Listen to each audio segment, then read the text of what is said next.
It is time now for Perspective, and today's guest has been described as one of the most brilliant anthropologists of his generation. Pedro Cesarino is a professor at the University of Sao Paulo. He's conducted fieldwork among the Marubo community of Brazilian Amazonia and has published many articles and books about mythology, shamanism, and Amazonian systems of knowledge. But he's actually here today to talk about his first novel. Professor, thank you so much for joining us. Thank you, Liz. Your novel, which I have here, has just been translated into French, and its title in English would translate to The Bird Catcher. Can you tell us what it's about?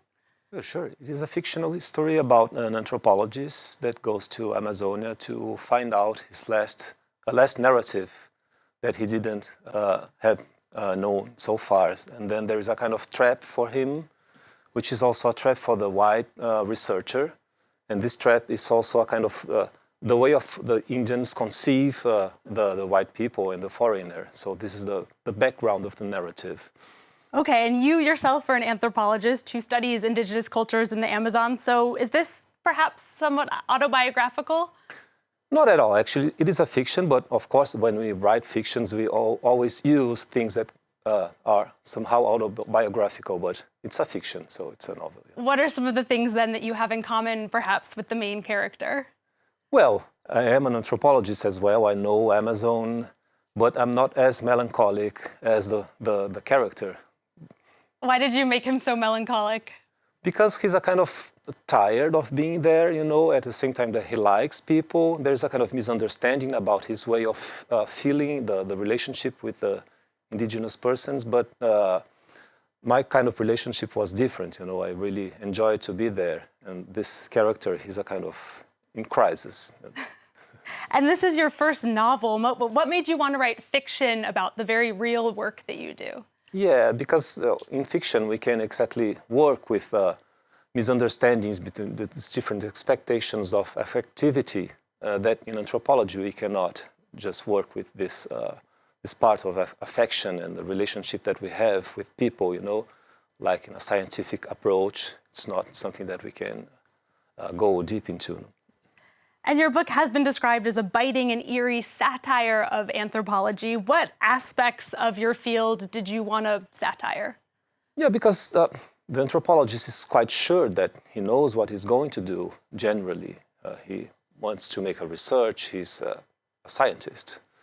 But somehow he's entering into another world, and this world already have a conception of him that he doesn't know exactly. So the satire is around this self, you know, how can I say, this way of conceiving someone which is sure of its own trajectory, but at the same time he doesn't know at all. And in your own work, have you encountered stereotypes and ideas that maybe people had about you as an anthropologist when you came into their communities? Oh, of course, yes. We always have this close images of the white man and the foreigner, but at the same time, we also have like stereotype images of the Indians. So the question is exactly how can we deconstruct this both frozen images, you know? And how can you deconstruct it? Is that something that you're usually able to break through eventually with people? Yes, like in the everyday life, living with them, making good relationships, becoming a kind of relative. Living for a long time, then you broke up all these images and you create real relations. You know? And your book came out in 2016 in Brazil. Have any of your colleagues read it, and how has it been received among other anthropologists? They did read it. Well, I think that it was very well received. It's not something quite common, you know, an anthropologist to write a book about his own métier, but it was well received. Yeah. And can you talk a little bit about your own background and how you became an anthropologist? I used to study philosophy, and then I was kind of tired of Western thought, Western systems of knowledge, and then I became to research mythology and other ways of thinking and living. But I realized that I had to do this in Brazil and also with people that were not that studied until today. So I began to study anthropologists and to go to Amazonia exactly to understand these different ways of knowledge, you know. And I know one of the sort of differences that you've studied is you've written about the importance of the body in the way that some indigenous groups understand time and kinship. Can you maybe talk a little bit more about that? Sure, because the kinship is something that is constructed through the body. And this is interesting because you can become a sort of relative of people that are completely strange for us. But at the same time, this body way of conceiving knowledge and also affection is something which is completely open to the foreigner. And when you say conceiving it in the body, that's through what kinds of things? Sorry? Like how is that shown on the body? How do they Yeah, it is shown there is an aesthetic production of the body, also through painting, but through feeding, care, and all this, these are kind of the things that transformation of the body that you can see at the same time, which is a decoration of the body, it's a production of the body through affection, And as I said, your book came out in 2016, so that was before the current president, Jair Bolsonaro, was elected. He's known for his exploitation of the Amazon and disregard for indigenous rights. How have things changed since he came into power? Well, things are beginning to be very dangerous and complicated nowadays.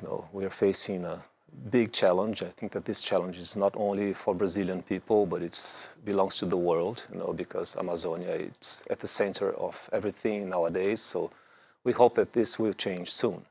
Yeah, this is an election year, and Bolsonaro's rival, former left-wing President Lula da Silva, he's promising to revoke Bolsonaro's policies to create a Ministry of Indigenous Affairs. Do you think that if he gets elected, it could maybe be a turning point for respect for indigenous people in Brazil? I really hope so. I really hope so. We do need that.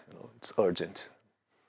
You've also written about the fact that remote indigenous communities are often characterized as being sort of frozen in the past, but you've written that their model of living can actually be thought of as very modern, and it's sort of a model for post-capitalist living. Can you talk more about that? Yeah, I think that actually they offer a kind of solution for the future because we face a lot of challenges regarding industrialization and war and capitalism and so on. So this way of living of the forest is something that we have to learn how to. And one of the themes of your book is sort of the limits of language and the impossibility of reconciling these very different ways of seeing the world. You've talked a little bit about it, but how is that something that's come up? Has that come up a lot in your work, and how do you deal with it? How do you find other ways of communicating with people?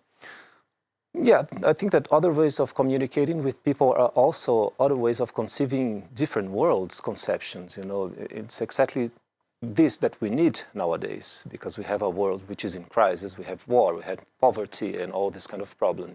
So communication, especially with the people from Amazonia, is a kind of way of learning how to build a new world. And I know you don't want to give away the ending of your book, but does your character, is he able to find that way of communicating? Does he end up getting the myth that he's looking for? Well, there is a trap over there, so I just cannot tell what is the trap. But is it a physical trap when you say trap? I would say it's a metaphysical trap, but at the same time, it's a physical trap. Okay, Pedro Cesarino, we're going to have to leave it there. Thank you so much for speaking to us today. Pedro Cesarino is a writer and anthropologist. His novel, The Birdcatcher, has just been translated into French. You'll have to keep an eye out for it, hopefully one day in English.